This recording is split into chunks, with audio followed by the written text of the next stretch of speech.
శ్రోతలందరికీ నమస్కారం. ఇప్పుడు వినబోయే కథ పేరు కడదాకా కలిసి. డాక్టర్ మద్దాలి ఉషా గాయత్రి గారు రచించారు. కథ విందాము. అమ్మలు, ఆ గొంతు అన్నయ్యది, కానీ ఎప్పటిలాగా హుషారుగా లేదు, బరువుగా ధ్వనిస్తుంది.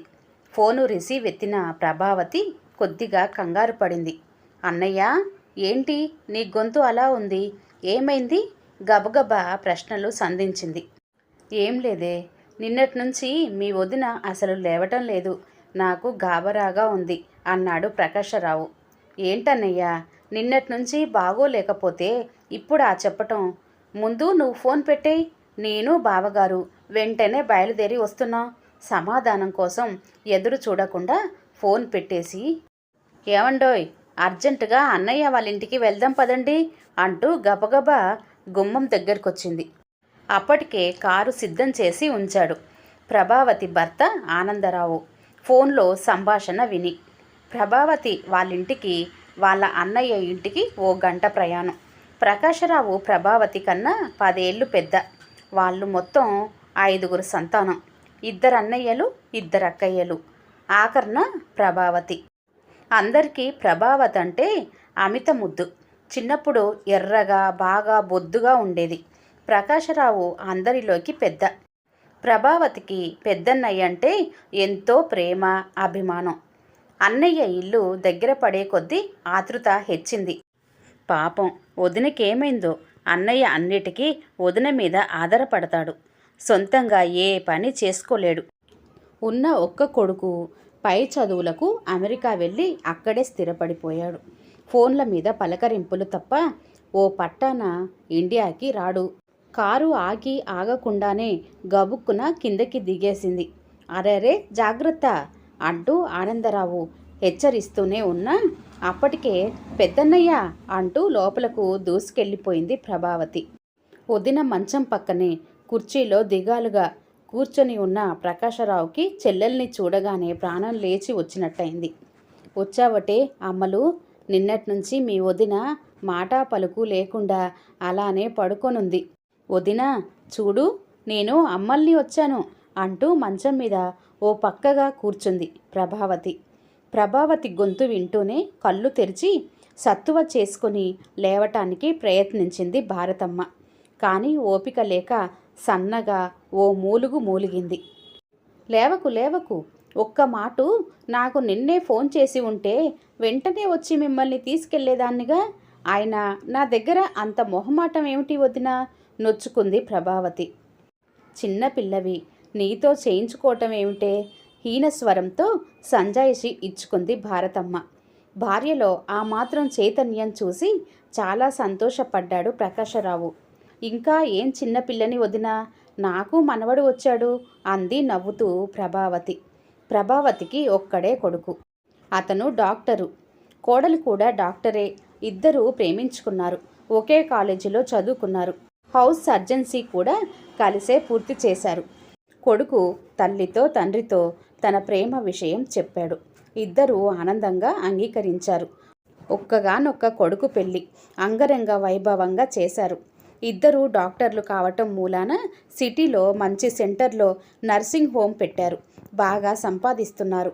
ప్రశాంతంగా ఉండాలని జూబ్లీ హిల్స్లో రాజభవనం లాంటి 2 అంతస్తుల ఇల్లు కట్టారు. పైన కింద కలిపి 10 బెడ్రూమ్లు దాకా ఉంటాయి. నిజానికి వాళ్ళ నలుగురికి అంత ఇల్లు అనవసరం. అయినా డబ్బుంది కనుక హోదాకి తగ్గట్టుగా కట్టుకున్నారు. కొడుకు కోడలు ఎంతో పేరున్న డాక్టర్లు కావడంతో బాగా బిజీగా ఉంటారు. అసలు తీరిక ఉండదు. ప్రభావతి, ఆనందరావు ఇద్దరూ అందరికీ తల్లో నాలికలా వ్యవహరిస్తుంటారు. బంధువుల్లో కానీ స్నేహితుల్లో కానీ ఎవరికి ఏ అవసరం వచ్చినా ఇద్దరూ వచ్చి నిలబడతారు. అవును కానీ అన్నయ్య, ఈ మధ్య పెద్ది ఏమైనా ఫోన్ చేసిందా? నేను మాట్లాడి కూడా చాలా రోజులైంది. లేదురా, నాకు కూడా మాట్లాడడానికి కుదరలేదు. పెద్ది వాళ్ళ కోడలు ఆస్తి గురించి చాలా గొడవ చేసిందట. నాతో చెప్పుకొని ఏడ్చేసిందిరా అన్నయ్య. ప్రభావతికి చిన్నప్పటి నుంచి పెద్దక్కను పెద్ది అని, చిన్నక్కయ్యను చిన్ని అని పిలవటం అలవాటు. ఏమిటోనే, డబ్బు ఉంటే ఒక బాధ, లేకపోతే ఇంకో బాధ. కించిత్తు ఆవేదన ధ్వనించింది ప్రకాశరావు గొంతులో. ప్రభావతి పెద్దక్కయ్యను మంచి ఆస్తిపరులకిచ్చి చేశారు. గోదావరి జిల్లాలో మంచి మాగాని, 25 ఎకరాల్లో కొబ్బరి చెట్లు, మామిడి తోపు, పంట దిగుబడి బాగా ఉంటుంది. పెద్దక్కయ్య భర్త చిన్న వయసులోనే పోయిన ఆస్తిని బాగా నిలబెట్టుకుంది. ఆమెకు ఒక కొడుకు, 2 ఆడపిల్లలు. ఆడపిల్లల పెళ్ళిళ్ళు చేసేసింది. తను మాత్రం కొడుకు దగ్గర ఉంటుందన్న మాటే గాని ఏమాత్రం మనశ్శాంతి లేకుండా బతుకుతుంది. కోడలు మహా తెలివిగలది. అన్నీ భర్తతో చెప్పిస్తుంది. ఈ వెర్రి వెంగలప్ప పెళ్ళం ఏం చెప్పమంటే అది చెబుతాడు, ఏం చెయ్యమంటే అది తూచా తప్పకుండా చేస్తాడు. సొంత బుర్రను అస్సలు ఉపయోగించడు. ఒకే విషయం కోసం ఇద్దరు ఆలోచించటం శుద్ధ వేస్ట్ అని అతని అభిప్రాయం. అదీ కాక భార్య నిర్ణయాలపై గొప్ప నమ్మకం. ఇకపోతే ప్రభావతి చిన్నక్కయ్యది ఇంకో రకమైన పరిస్థితి. 2 మగపిల్లలు. తల్లి తండ్రి మాట చచ్చినా వినరు. ఎవరి మాటను చెవినేసుకోరు. చిన్న బావగారు బిజినెస్ చేసి బాగానే ఆస్తిపాస్తులను సంపాదించుకున్నారు. కానీ వాళ్ళవి స్వతంత్రం లేని జీవితాలు. ప్రభావతి చిన్నన్నయ్య బ్యాంకులో మేనేజర్గా రిటైర్ అయ్యాడు. 2 అమ్మాయిలు అమెరికాలో సెటిల్ అయ్యారు. వీళ్ళకి అమెరికా వెళ్ళటం ఇష్టం లేదు. వాళ్ళకి ఇక్కడికి రావటం ఇష్టం ఉన్నా వాళ్ళ పిల్లలు ఇండియానా, నో బోర్ అంటూ మొండికేస్తారు. క్లుప్తంగా ప్రభావతి కుటుంబం వివరాలు ఇవి. అన్న వదినలతో కాసేపు పిచ్చాపాటి మాట్లాడి ప్రభావతి ఆనందరావులు ఇంటికి బయలుదేరారు. ఇంటికెళ్ళేసరికి చాలా ఆలస్యం అయింది. భోజనం చేసి పడుకున్నారన్న మాటే గాని ఇద్దరికి నిద్ర పట్టలేదు. చాలాసేపు మాట్లాడుతూనే ఉన్నారు. మరునాడు ఉదయమే పెద్దక్కయ్య నుంచి ఫోను. అమ్మలు, నా వల్ల కావటం లేదే. ఇంత వయసొచ్చినా ఈ బాధలేమిటే చెప్పు నాకు. నన్ను ఏదన్నా వృద్ధాశ్రమంలో చేర్పించెద్దు, నీకు పుణ్యం ఉంటుంది. ఏడుపు నాపుకుంటున్న ప్రయత్నం వినిపిస్తుంది. పెద్ది, ఏంటా మాటలు? నేనున్నా కదా, అలా ఆలోచించకు, కొంచెం ఓర్పు తెచ్చుకో.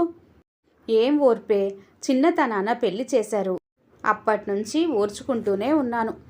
సహనానికైనా ఓ హద్దు ఉంటుంది కదా.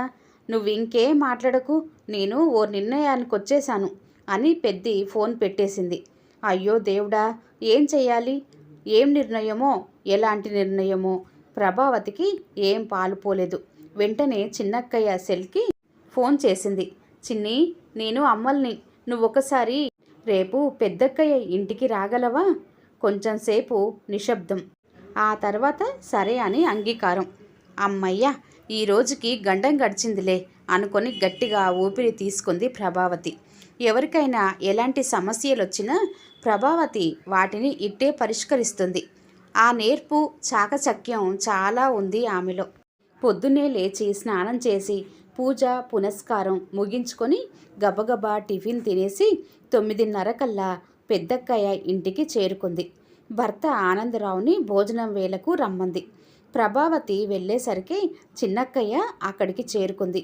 ముగ్గురు కలిసి పెద్దక్కయ్య బెడ్రూమ్లో చేరారు. పెద్ది, బుజ్జిగాడు లేడా? కనిపించటం లేదే? హాల్లోకి తొంగి చూస్తూ అడిగింది ప్రభావతి. వాడు వాడి పెళ్ళాం ఏదో పని ఉందని పొద్దునే వెళ్ళారు. భోజనానికి కూడా రామని చెప్పారు. కించిత్తు కోపం ధ్వనిస్తుంది పెద్దక్కయ్య గొంతులో. ఇక ఏమీ పొడిగించకుండా వేరే మాట మార్చింది ప్రభావతి. చిన్నక్కయ్య వచ్చిన దగ్గర నుంచి ముభావంగానే ఉంది. చిన్ని, ఏంటి ఒంట్లో బాగోలేదా? ఇందాకడి నుంచి చూస్తున్నా ఏమీ మాట్లాడటం లేదు.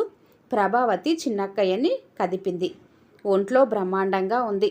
ఇంట్లోనే పరమ చిరాగ్గా ఉంది. ఎట్టకేలకు నోరు మెదిపింది. అదేమిటే బాబు అలా అనేసావు? ఆశ్చర్యంగా అంది ప్రభావతి.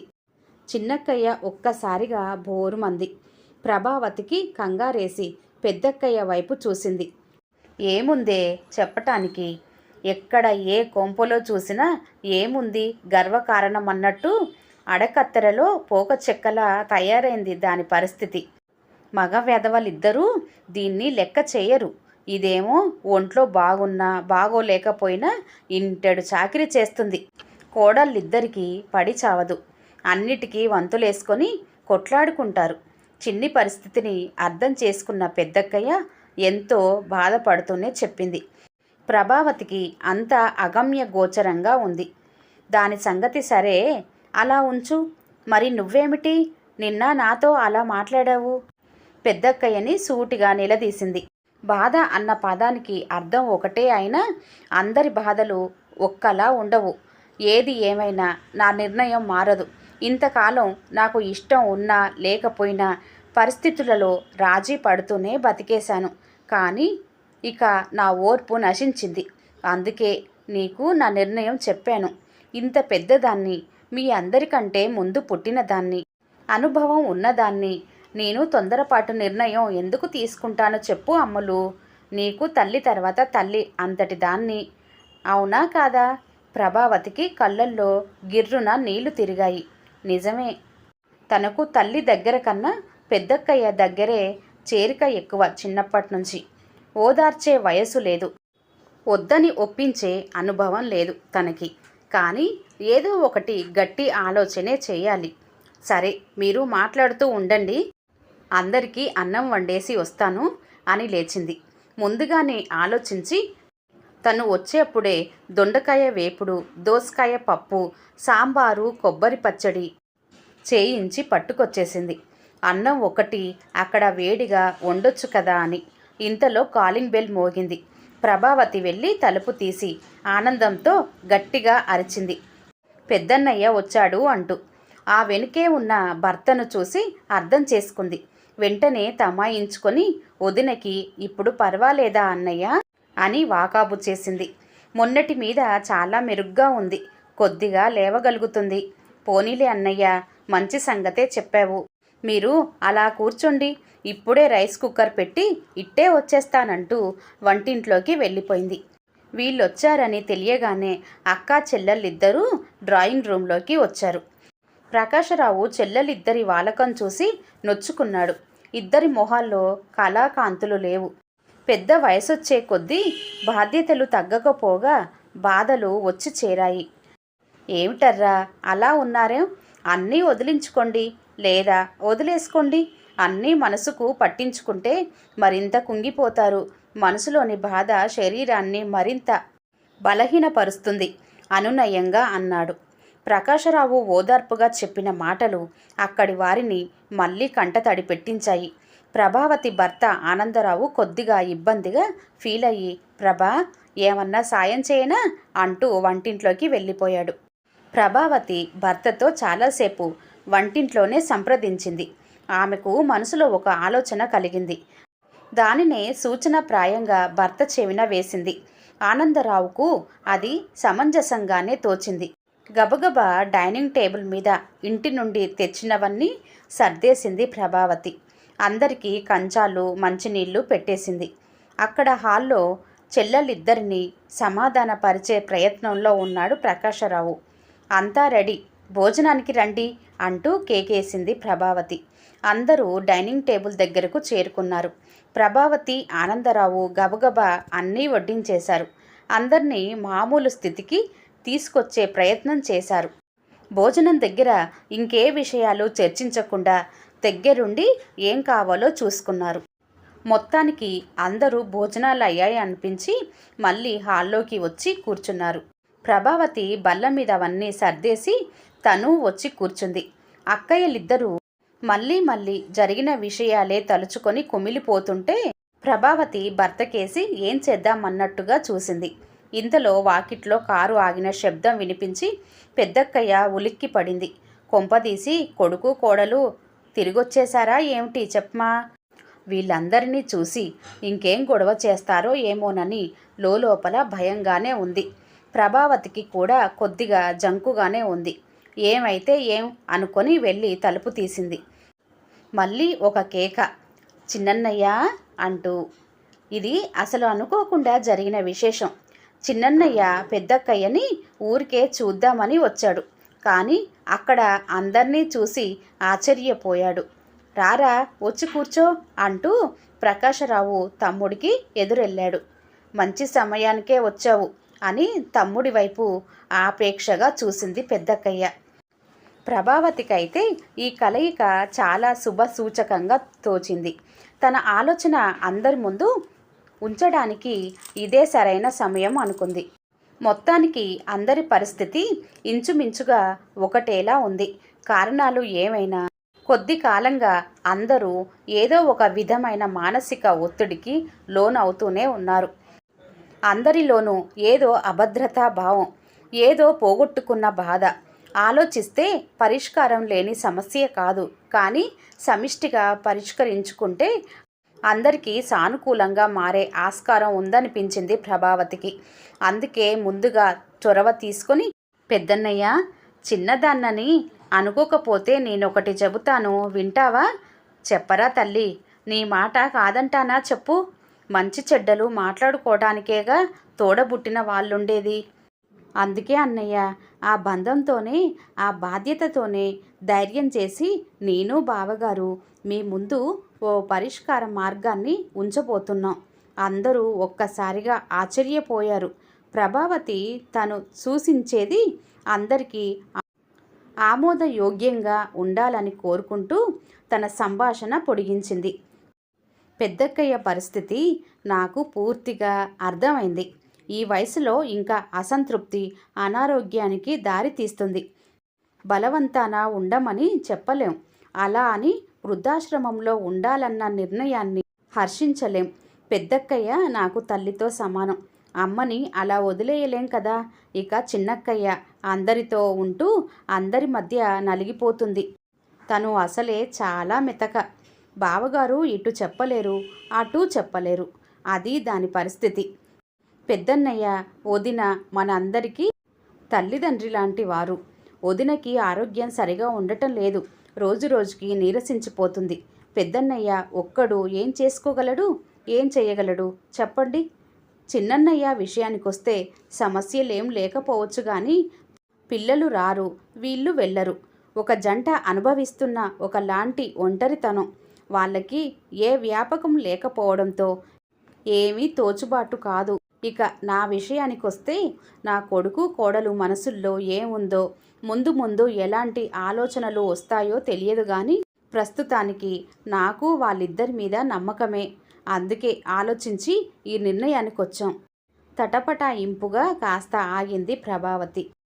అందరూ ఉత్కంఠతో తననే చూస్తున్నారు. చెప్పు, ధైర్యంగా చెప్పు, అందరం కలిసి ఆలోచిద్దాం అన్నాడు ప్రకాశరావు చెల్లెలి వైపు సాభిప్రాయంగా చూస్తూ. చిన్నప్పుడు మనం అందరం అమ్మా నాన్నలతో పల్లెటూరులో ఉన్నప్పుడు ఎంత హాయిగా ఉండేవాళ్ళం. ఉన్నంతలో అమ్మా నాన్న మనల్ని ఏ లోటు లేకుండా పెంచారు. ఆ రోజుల్ని, ఆ ఆప్యాయతల్ని, ఆ అనుబంధాల్ని నేను ఎప్పుడూ మర్చిపోలేను. అందుకే ఒక్కొక్కరు ఒక్కో వృద్ధాశ్రమాల్లో అనాథల్లాగా చేరే దుస్థితి రాకూడదనే అభిప్రాయంతో ఈ ప్రతిపాదనను మీ ముందు ఉంచుతున్నాను. ఒక తల్లి కడుపున పుట్టిన మనం చివరి వరకు ఒకే చోట కలిసి ఉందామని నా ఆశ. మా ఇల్లు చాలా పెద్దది. కింద 5, పై అంతస్తుల్లో 5 బెడ్రూమ్లతో, అన్ని వసతులతో ఎంతో విశాలంగా కట్టాం. మనం ఎవరం డబ్బుకి ఇబ్బంది పడటం లేదు. ఎవరికి ఎలాంటి ఇబ్బంది లేకుండా, ఎలాంటి మొహమాటాలు లేకుండా ఉండటానికి ఈ పద్ధతి. అందరం కలిసే ఉందాం. నా కొడుకు కోడలు పై అంతస్తులో ఉంటారు. పైన కూడా 5 బెడ్రూమ్లున్నాయి. కనుక రేపు వాళ్లకు పిల్లలు పుట్టినా ఎలాంటి ఇబ్బంది ఉండదు. మీరందరూ అక్కడ ఉండటానికి వాళ్ళు అడ్డు చెప్పరు. మిమ్మల్ని మా దగ్గరే ఉంచుకొని మీకే ఇబ్బంది కలగకుండా చూసుకునే పూచి నాది. అందరం కలిసి ఒక వంట మనిషిని పెట్టుకుందాం. మన పనులను చూడ్డానికి ఒక పని మనిషిని, బయట పనులకు ఇంకో కుర్రాడిని పెట్టుకుందాం. దీనికి అయ్యే ఖర్చు అందరం పంచుకుందాం. మన పిల్లలు వాళ్ళ బాధ్యతలను తెలుసుకునేలా చేద్దాం. వాళ్ళు ఎప్పుడు రావాలనుకున్నా వాళ్ళందరికీ ఇది పుట్టిల్లులాగా రావచ్చు పోవచ్చు. అందరినీ ఒకేసారి ఒకే చోట చూడొచ్చు. పిల్లలు మనకు దూరం అవ్వకుండా మనమే వాళ్ళ జీవితాల నుంచి తాత్కాలికంగా దూరంగా ఉందాం. అలా అయితే వాళ్ళకి కావలసిన స్వతంత్రం వాళ్ళకుంటుంది, మనకి కావలసిన స్వేచ్ఛ మనకుంటుంది. కలిసినప్పుడల్లా ఆనందంగా గడిపే అవకాశం ఉంటుంది. మీకు సేవ చేసే శక్తిని నాకు ఆ భగవంతుడిచ్చాడు. నా నిర్ణయాన్ని ఆమోదించి సంపూర్ణ సహకారాన్ని అందించే మంచి హృదయాన్ని మీ బావగారిచ్చారు. మీరు బయటకెళ్లకుండా మీకు ఏ అవసరం వచ్చినా, అంటే బ్యాంకు పనులు వగైరా అన్నీ ఆయన చేస్తానన్నారు. మనం అందరం ఒకే రక్తం పంచుకు పుట్టిన వాళ్ళం. మన మధ్య ఎలాంటి భేదభావాలు లేవు. ఉన్నది ఒక్క రక్త సంబంధం మాత్రమే. దీనికి నా కొడుకు కోడలు పూర్తి మద్దతు ఇస్తారని నా నమ్మకం. మీరంతా నాకు ఈ చిన్ని అవకాశాన్ని ఇస్తారని ఆశిస్తున్నాను. ఈ వార్ధక్యంలో మళ్ళీ మన బాల్యాన్ని, అందమైన జ్ఞాపకాలని గుర్తు చేసుకుందాం. మనలో కొత్త ఉత్సాహాన్ని నింపుకుందాం. కడదాకా ఒకరికొకరం తోడుగా ఆనందంగా బతికేద్దాం. తన ప్రేమపూర్వక పలుకులతో సున్నితంగా అందరినీ కట్టిపడేసింది ప్రభావతి. అందరి కళ్ళు చెమర్చాయి. ఒక్కసారిగా నలుగురు వచ్చి ప్రభావతిని చుట్టేశారు.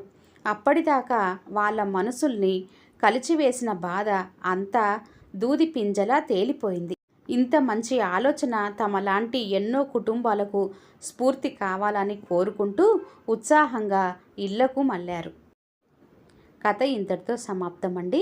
కథ కనుక నచ్చినట్లయితే లైక్ చేయండి, షేర్ చేయండి. అలాగే మరిన్ని మంచి కథల కోసం ఛానల్ని సబ్స్క్రైబ్ చేసుకోండి.